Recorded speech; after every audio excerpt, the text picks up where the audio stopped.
প্রিয় দর্শক, আসসালামু আলাইকুম। আজ আমি গরুর গোশতের তেহারি রান্না করে দেখাবো নতুন রাঁধুনিদের জন্য। এখানে আমি 1 কেজি গরুর গোশত নিয়েছি। এটাকে আমি একটা বলে নিয়ে নিব।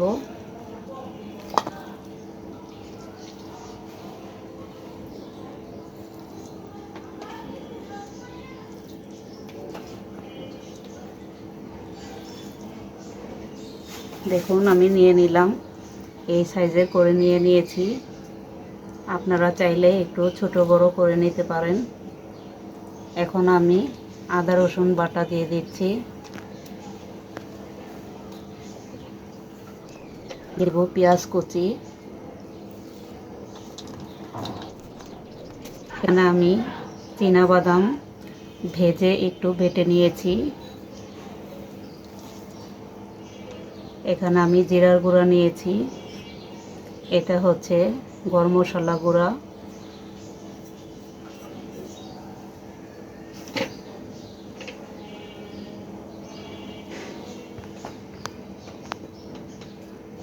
এখানে আমি 1 চা চামচ মরিচ গুঁড়া দিয়ে দিচ্ছি,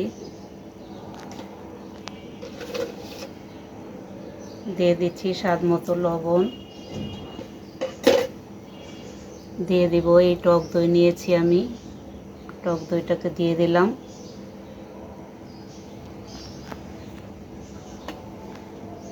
এখানে দিয়ে দিব একটু সরিষার তেল।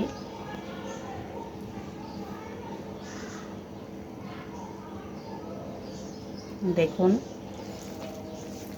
এখন এটাকে আমি ভালোভাবে মেখে নিব।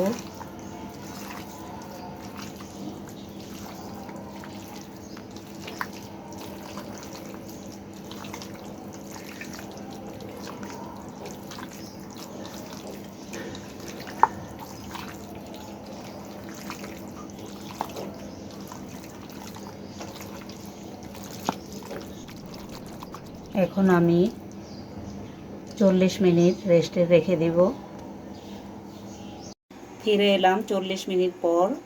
এখন আমি চুলায় একটি প্রেসার কুকার বসিয়ে দিয়েছি।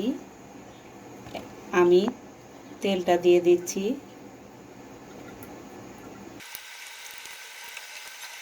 এখন আমি এখানে পেঁয়াজ কুচি দিয়ে দিব, এই দেখুন।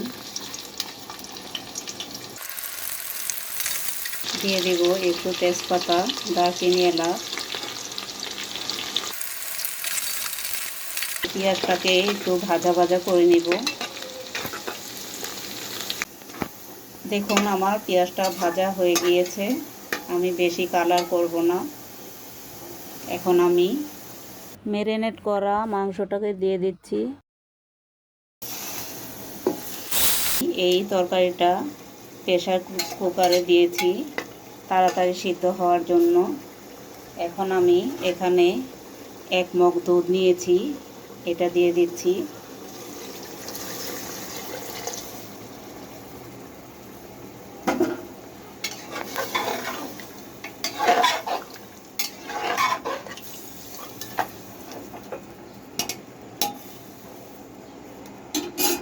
আমি এখন দিয়ে দিব কয়েকটি কাঁচামরিচ।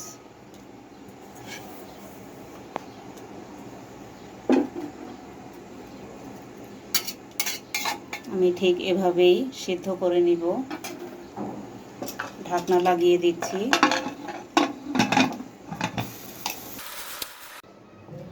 দেখুন, আমার তরকারিটা হয়ে গিয়েছে। কালারটা সুন্দর এসেছে, তেহারির কালার।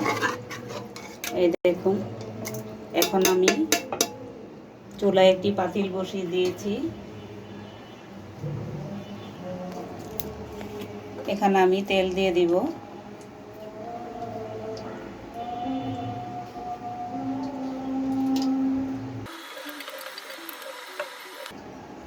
এখানে আমি দিয়ে দিচ্ছি কয়েকটা দারচিনি, এলাচ। দিয়ে দিচ্ছি পেঁয়াজ কুচি।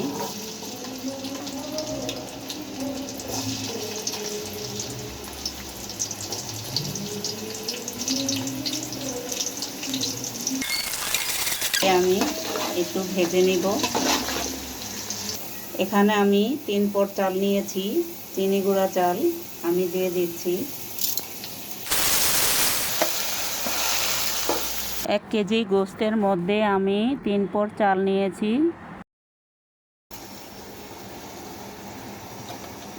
এখন আমি এখানে পানি দিয়ে দিব।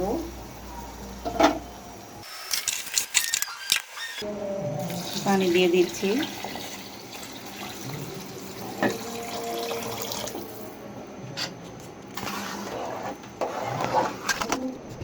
এটা আমি আঙ্গুল দিয়ে মেপে দিচ্ছি। দেখুন আমার চালটা পুরানো। আমি 2 কর পানি দিয়ে দিব। চালের উপর থেকে আমি 2 কর পানি দিয়ে দিলাম। এই দেখুন এই আঙ্গুলের 2 কর পানি দিয়ে দিচ্ছি।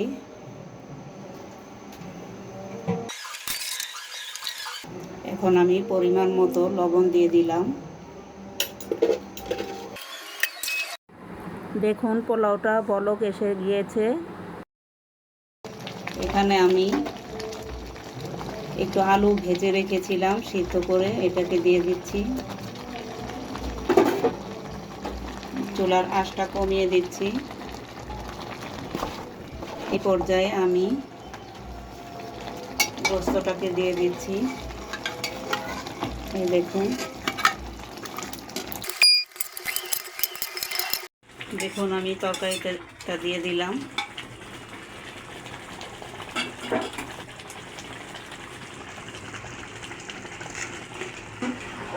এখন আমি নাড়াচাড়া দিয়ে দিচ্ছি।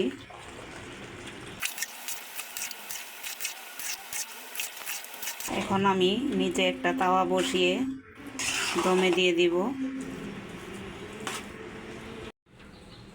দেখুন আমার রান্নাটা হয়ে গিয়েছে, কত ঝরঝরে হয়েছে।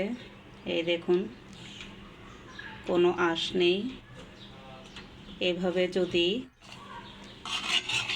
আপনারা রান্না করে নিন তাহলে নরমও হবে না এবং শক্ত হবে না। কত ঝরঝরে হয়েছে দেখুন। আমি একটু বেড়ে দেখাচ্ছি। একটা প্লেট নিয়ে নিলাম। এই দেখুন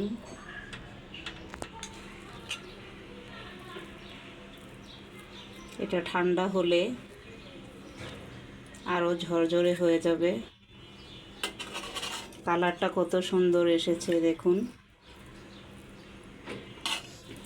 ঠিক এভাবে নতুন রাঁধুনি ভাই বোনেরা যদি রান্না করেন তাহলে বুঝতে পারবেন কতটা সঠিকভাবে হয়েছে।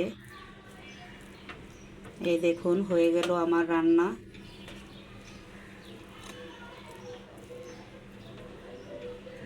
আমার রান্নাটা যদি ভালো লেগে থাকে একটি লাইক দিবেন, কমেন্টস করবেন আর সাবস্ক্রাইব করে পাশেই থাকবেন। আল্লাহ হাফেজ।